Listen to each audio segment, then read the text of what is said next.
I also checked the show's subreddit to find out what original show fans had to say. Disclaimer: spoilers ahead.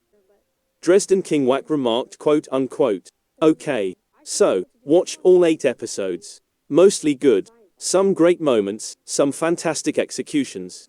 I cried several times. However, it's not without flaws. A few missteps, some things that will take some getting used to in the adaptation. Not a fan of some story choices. Each actor had at least one moment of stiffness. But each actor had at least one moment of peak performance. Overall score, 7/10. Score subject to change once I've had some rest. A man needs his rest. As you can tell, Reddit fans have already binge-watched the entire series. If that's not what you call true fans of Avatar, then I don't know what it is." Going on swiftly, Quarky, sharing both positive and disappointment, also pointed out, and I quote, "I wonder what people, who haven't watched the original series, will think of this. Personally, I think it was great, a bit rough around the edges in the start, but quickly got better. Good storyline changes that fit the format and even great additions, like the added Zuko backstory, adding so much depth to him already.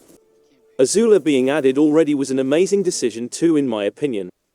But I'm really curious if you're even able to get what is going on if you're going into this completely blind. I guess we'll have to wait and see for reactions these next weeks. I was a bit disappointed with how weak the actress for Katara was. Overall, I was missing a bit of emotion from her character. She didn't feel like she had that much attitude or anything. When she got mad, she didn't really get that mad.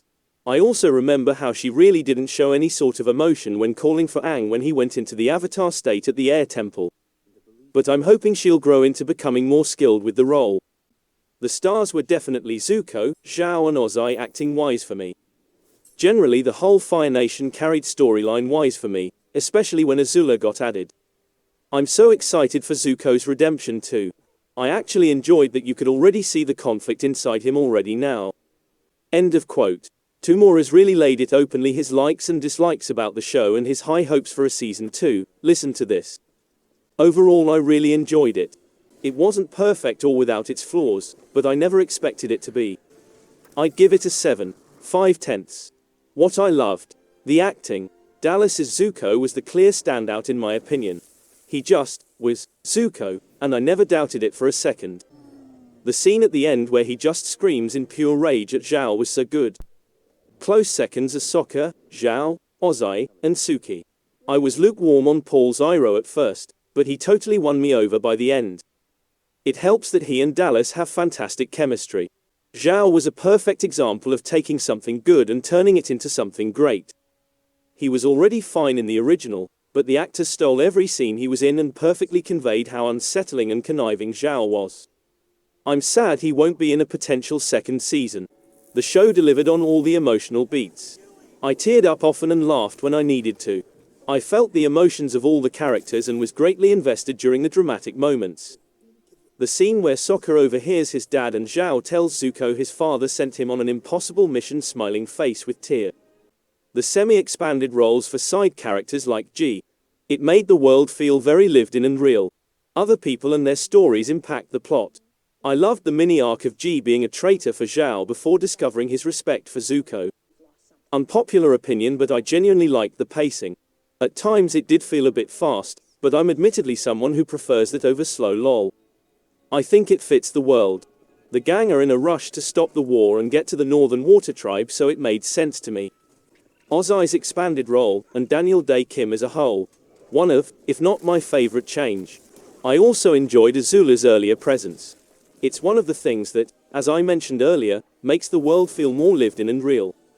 You could get away with it in the original, but it wouldn't have made sense in this world, in my opinion. To keep her presence secret, or hidden, until the second season when she greatly impacts other characters. You are the fire in which her iron was forged.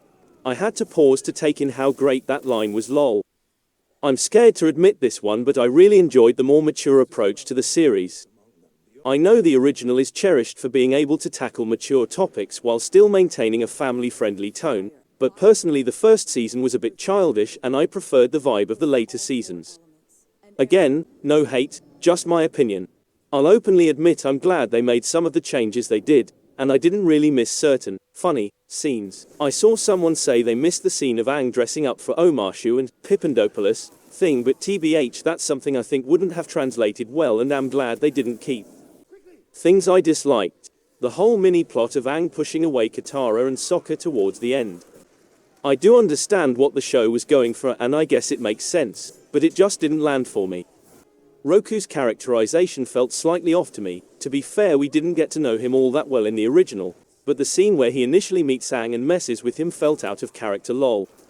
Another small detail that doesn't impact the outcome of things, but if I'm nitpicking things I don't like, then that'd be one of them. A lot of the dialogue felt like exposition. This was something that got better as the show went on, but was definitely noticeable at times in the earlier episodes. Thankfully, I think this is an issue that can easily be resolved in the second season when we are more familiar with the world and how it works. If someone is going into this show expecting it to be one to the original, they won't like it. People who already decided they don't like it will watch it and find a million things they hate, which is a shame. It's an enjoyable adaptation, and I've already seen new fans getting into the show from this, which is all that matters to me in the end, TBH.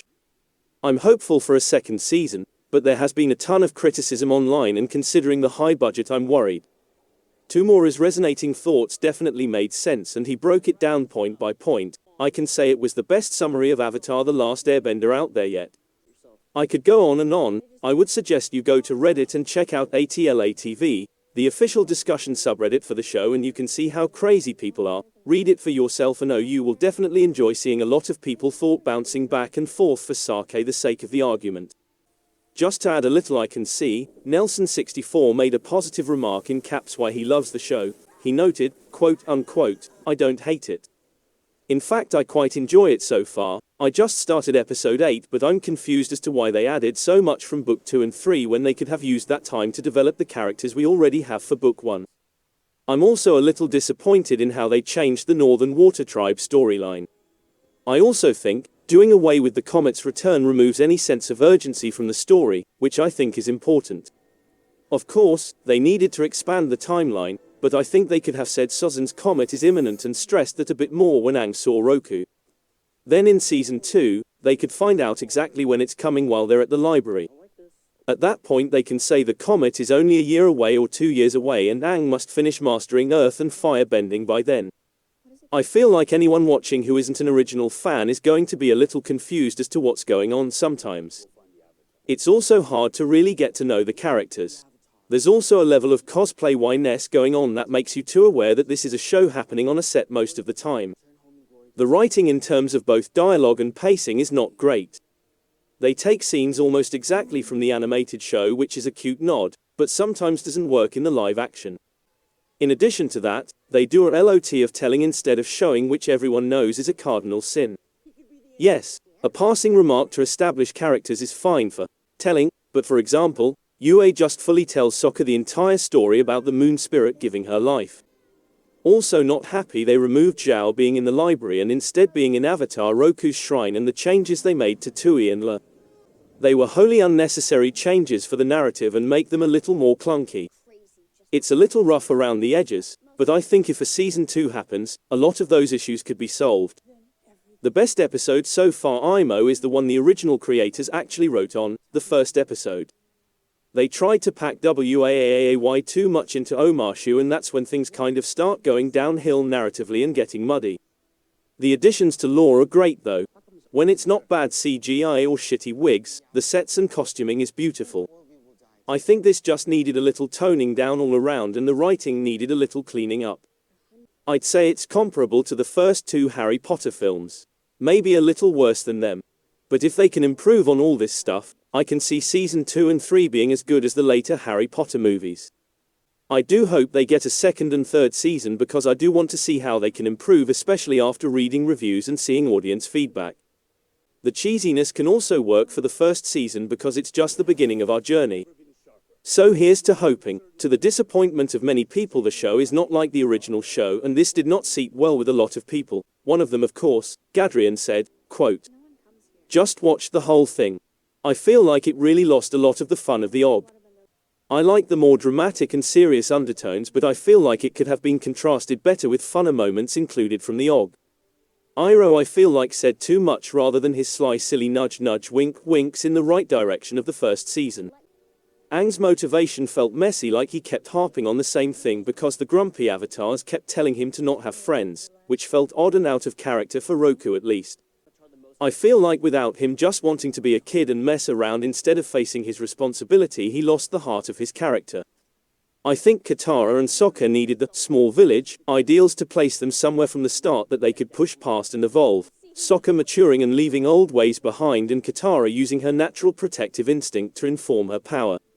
I actually really liked Azula's character arc. But God, they made Ty Lee and Mai just stand there the whole time so she can just spout exposition. Really unnecessary characters this season. And I think Zuko was the most solid carryover from the OG, felt quite similar but of course doesn't compare to Dante's version. This is not saying that I hated it. I just felt it missed a few key things from the OG. But it is not the OG so expected. So now I am going to rewatch that to soothe my soul. End of quote. Looking at the technical aspects of the show, Rhubarb 4993 gave the best breakdown on the internet so far of this entire series. He pointed out, quote, "Pet peeves. Acting. A lot of the main cast talked so fast and mumbled, slurred their words together too much to where their speech seemed a bit monotonous and unnatural. I don't know why they didn't pronounce more words clearly, especially with outspoken characters who would have more interesting, dynamic inflections in their voice. I'm not talking about accents, I'm just talking about all the mumbling. I know there's a big difference between dramatic voice actors and realism of live actions, but this part still felt off. Dialogue. Too many of their lines were having to spell out the plot and themes for us over and over like we keep forgetting. I think this also took away lots of chances for characters to have personality.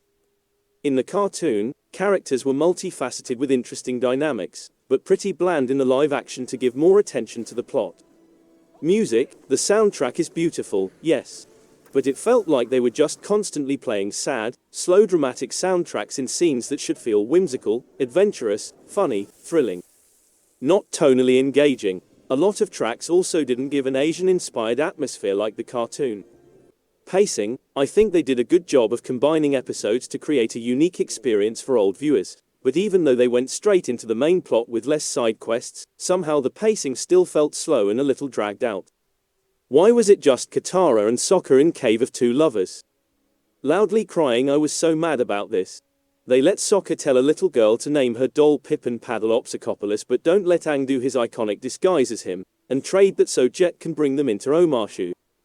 Huh. Face with raised eyebrow. Overall though, I'm still really glad they made this, even with the changes, and know they worked really hard. The cinematography and CGI was beautiful. I loved a lot of the extra scenes they added, such as the Air Temple attack and Fire Nation background. It still made my superfan heart happy and nostalgic, and I would watch AS2. Since all the reviewers gave the show a meager 7/5, which is not bad, how would you rate the show? Leave a comment below. Last but not least, just a quick one. Vulcan 7200 added. I would say it was a pretty solid 7/5. Considering Book 1 is the weakest of the OG series as well, I just hope Book 2 gets the green light. I think the writers may have tried to add in a bit too much, considering how little time they had. A good example of this to me is Omashu. They tried to cram Omashu, Jet, Northern Air Temple, Cave of Two Lovers, part of Aros capture by the Earth Kingdom, and a bit of new stuff with Zuko and Iroh in Omahu all into 2 50-minute episodes. Adapting an episodic story like Avatar, The Last Airbender, that has 20 episodes per book means they needed to be much more efficient with their storytelling. Episodes 3, 4 and 5 definitely feel crowded. Of all of those episodes, they should have focused on Omashu and Jet. The Mechanist and Teo honestly did not need to be in the show if they were going to take so much time away from Jet and Bumi. Jet and Bumi are much more important to the story than anything the Northern Air Temple does, besides giving the Fire Nation their war balloons. I'm okay with most of the changes they've made, but there are a few that stand out to me as quite puzzling, which mostly take place in episodes 5 and 6. I don't think the Spirit World stuff was done very well. Hey Bay was basically an afterthought. Wan Shi Tong was pointlessly added. The reason for going to talk to Roku was meh, and Roku himself was meh, or even just bad. Ko felt like he was mostly added for fan service, due to how popular he is.